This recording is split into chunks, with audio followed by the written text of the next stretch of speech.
We live in an era of pessimism. And it makes me very sad. Because I know too many people that have sort of checked out and they really believe things aren't going to get better. And for the record, I do not believe that. Because for 20 years, my work has been to help companies realize their visions.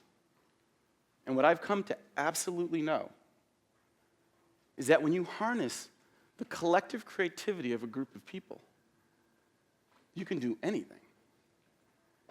So I want to share with you some lessons I've learned that will help to get brighter ideas and bolder actions out of the groups that you work with. And you'll create the change that crushes pessimism. Now, it's no wonder we're pessimistic. Our wonderful news media reminds us 24 hours a day at how bloody incompetent we are at solving any problem today. From wars to welfare, from pollution to poverty. It seems like we're never getting anywhere. But just think back 20 years ago. Think about what technology's done to touch people from all over the world and transform their lives for the better. Then why aren't we more optimistic? Well, in some ways, I think technology is part of the challenge. Because what technology's done is created unbelievable disruption and rapid change. Rapid change that our structures and institutions and our values and our leadership styles haven't kept abreast with. Because those things are still grounded, for the most part, in a post-World War II philosophy based on conventionalism. And conventionalism loves commitment and caution and conformity. Well, those aren't great traits for reinvention and moving quickly. We really need a different style of leadership, a different kind of leadership that can move fast and can embrace reinvention. So I chose to be in the advertising business. And a typical pitch for us will be in a city far away, say San Francisco. And we'll start the competition against 50 other good agencies. And only one wins. I'd be better off joining the Hunger Games. It's brutal. So if you don't move quickly and you don't have exceptional ideas that can reinvent things, you're just out of business. So I've been forced to learn different ways. But I also learned a lot of these lessons from this guy. So the dork with the glasses is yes, me. And they are rose-colored. I was a really optimistic, happy kid. And I'm there with my siblings. But about this age, I started to feel really stupid. Because, I wasn't learning like the other kids around me. I could tell that. And then I was diagnosed with some learning disabilities. And I realized, like every young kid, I wanted to do well. I didn't want to be a failure or a dope. I had to learn two things. One is I had to learn more creatively in a non-conventional way, because the conventional system wasn't going to help me. And the other thing I had to learn is I had to learn how to be collaborative, because there was a lot of stuff I couldn't do. So I had to pair up with people who could do stuff that I wasn't good at. So those things, those experiences of trying to survive in this brutal ad business and trying to just grow up as a kid collected a bunch of experiences that led to a different kind of leadership style. And it's very different than conventional leadership styles. It's really contrarian. And so I want to walk through some of these principles because I do believe they develop brighter ideas and bolder actions from the people that you work with. So the first conventional principle I want to attack is grounded in this idea of commitment and hard work. Those aren't bad, right? But here's the problem. When you've got a new challenge, a really hard, completely new environment you have to operate in, working harder always doesn't help. It doesn't make it better. How many of you think you're working harder today and longer today than you were in the past? Well, statistics show we all are. But you don't have the right material, and it sucks your soul dry. You can't be creative working in your office all the time. So we need a contrarian principle. One that is about going out and experiencing the world. We talk about it as go-dos. You've got to get out. You've got to create new opportunities and new materials. And when you experience the world, another wonderful thing happens. You get energized. So you feel positive and you can move quickly. Now, at our agency, we try to institutionalize this. We try to make sure people are experiencing the life fully. So, for example, we just took everyone over to the Portland Museum and we became inspired by art. We have nature helps us to be inspired all the time. We have a group, for example, that is crazy enough to surf all year long. We also built a bocce court within our office. And we have games throughout the day, short games. And what it is, it's interesting because you play with people you never work with, and it creates new conversations. We also, this is perhaps my favorite, but about a month or so ago, on a very busy Friday, everyone's stressed out because they're working hard against deadlines, we said, go to the lobby. We went next door to our favorite dive bar. We bought everybody one drink for lunch and 1 hour of electronic dance music, and we said, dance your brains out. And by all accounts, when people came back, the place was electric. Now, you're probably sitting saying, well, you're in advertising, you can do these crazy things. Guess what? I get paid by the hour. We do not get paid to go dancing. But what happens when we go experience these things is we have more energy, we're more creative, and we make more money. And it will work for you too. Here's a very simple thing you can do. Next time you're in a meeting, you're talking to people, and you feel stuck, go outside, go out of the office, and tell everyone to come back with a photo or an object and have them relate it back to the topic you're trying to solve.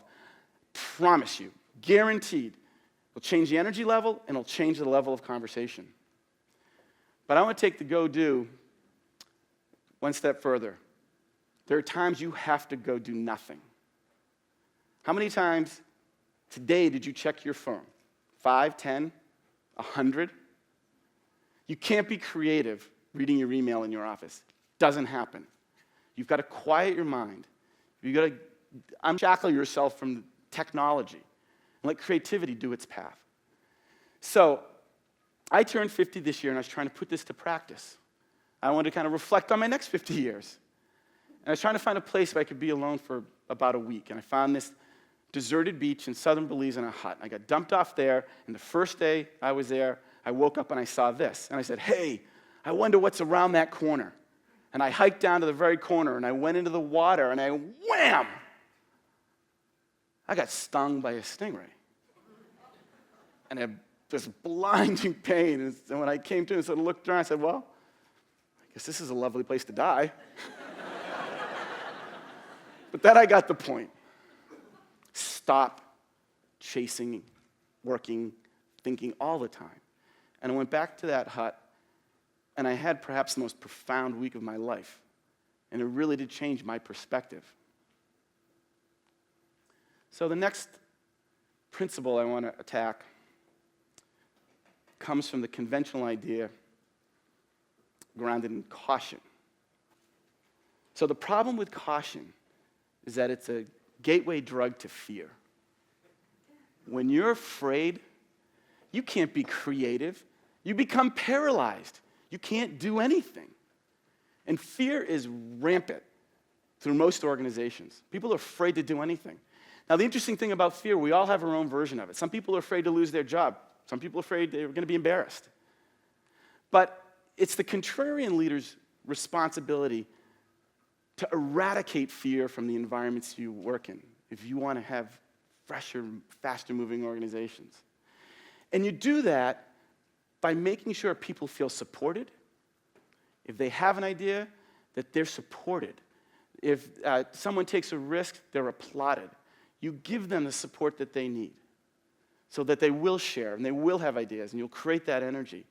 The other thing, your job as a fearless contrarian is to make sure when it comes time to act, grow a pair. I've seen so many people cave at the last minute, afraid to do something bold and different. But here's the thing. When you go do something bold and different with your people, and it fails, you take the responsibility for it, you learn from it, and you just move on. But if it's successful, give all the credit away. You don't need it. Give it all away, because the thing got done. You do that, you'll do anything.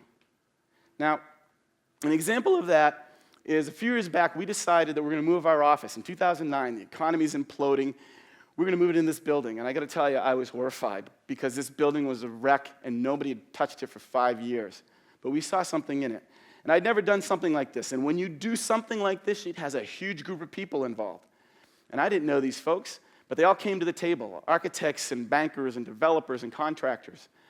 And we start working on this project. And a couple weeks in, I'm getting phone calls from all of them saying, we're going to be late, or we're going to go over budget. This won't work.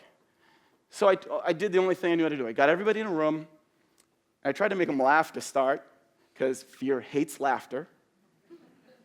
And then I started to listen to everybody's concern. The contractor needed some more people. The architect needed some more creative license. I told them my fear. If we're late, I can't make ads on the street. Once that was understood, this team did the impossible. It was remarkable. And they took this old building, and I think they made it a cathedral to creativity. Every day I walk in there, I'm feeling like, boy, I hope I can live up to this place. It is so impressive. It is so magical. It allows us to feel that we can do greater ideas and do greater things. Equally important for me, I'm trying to court clients from around the world. And when they come into Maine, they're going, this is a little off the grid. And I want them to walk through this building, and so many times when they're done, they look at me and say, my gosh, this is the most beautiful space I've ever been in. That's the power of being fearless. The next thing I want to attack is this idea of being no different. Conventionalism loves things that aren't different. It loves conformity. And good for that, because 99% of the new ideas are just like the old ideas. Your job, though, as a contrarian leader, is to really know what's different.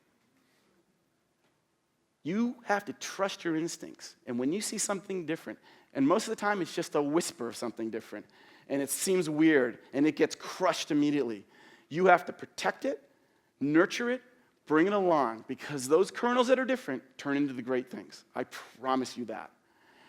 Now, it starts with respecting diversity and knowing that people are different. Now, I've been told I've worked with a few horses' asses at VIA. You know, fair comment. But I love those horses' asses. Because they're always looking in a direction I'm not. They're going to see something different than I see. Trust me, you want to include everybody into the problem. Now, the example I want to give here starts on a sad day for all of us, for the world, 9/11. So on this day, the world suffered a tragedy, but the gentleman who owned the leases to the buildings at the World Trade Center was named Larry Silverstein. He just got the contract 6 months before 9/11. And he suffered personal loss and much business loss that day. But he had the courage to spend his own money to build 7 World Trade Center. Before the insurance was settled, he said, I'm going to go back. The problem is, 9 months before it was to open, he had no one talking to him about moving there. As one reporter said, why would you move back to a mass grave? Well, he hired us to help him figure it out. I must tell you, it was the hardest problem I had ever been confronted with in the marketing world. And we did our thing, and we started in one of the brainstorm sessions. Someone said, well, you know, where you work really says more about your organization than any mission statement, which led someone else to say, yeah, we need a different kind of leader, a leader with vision. And then someone said, hey, what if we had an ad with no building in it? Well, I can promise you, I had seen every ad in the real estate space, and those developers loved their buildings. They're in all of them. But there was a kernel there that said, yeah, let's explore that. And so we launched a campaign in the New York Times Magazine. And you would open it up, and it said, to leaders with vision, your office is ready. And it was a view from the top of the building. And it was looking out to the future. And it was reminding us of our better selves, what's going to happen in the future. And 7 months later, the building was 70% occupied. That's the difference of being a little different. So here are some things that I share with all of you. They are contrarian. They're different than maybe what you were taught in business school. But they will unleash brighter ideas and remind you to act more boldly. And the great thing about it is you can all do these things. These are simple things to do. Very simple things to do. But I do want to end with one note. And it's not conventional, and it's not contrarian. It's just, I believe, to be true. So it goes back. When I started VIA 20 years ago, the backstory was I had a degree in engineering. I had never stepped foot in an ad agency. Didn't work in the industry. And I decided to start in Portland, Maine, not the center of the advertising universe. And a lot of friends and people, a lot of good friends said, that is a dumb idea. What are you thinking? But, you know, in my heart, I really believed it could happen. And so that's the beginning. You have to believe it. But that's not it. I started working with amazing people. And then I started believing in them. And they could do amazing things. And the more I believed in them, the better things got. And then one night, I'm in Denver standing on a stage. Someone's handing me a trophy saying we're the best small agency in the world. And, you know, I don't know if that's true or not. But I tell you what, for that 1 minute, it felt true. And I have a really simple ask of all of you. Go do nothing for a while and really find the thing you believe in. Find it. Embrace it. Go for it. And then when people start to do it with you, believe in them. And great things are going to start to happen. And then crazy things are going to happen. You're going to start to believe things collectively like, hey, maybe our government could work.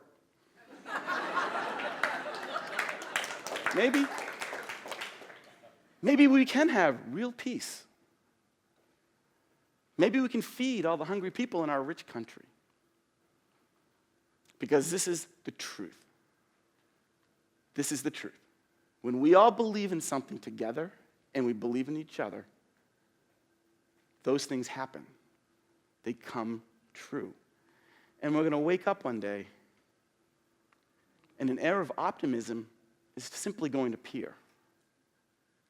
And there's nothing the world needs more than that. Thank you very much.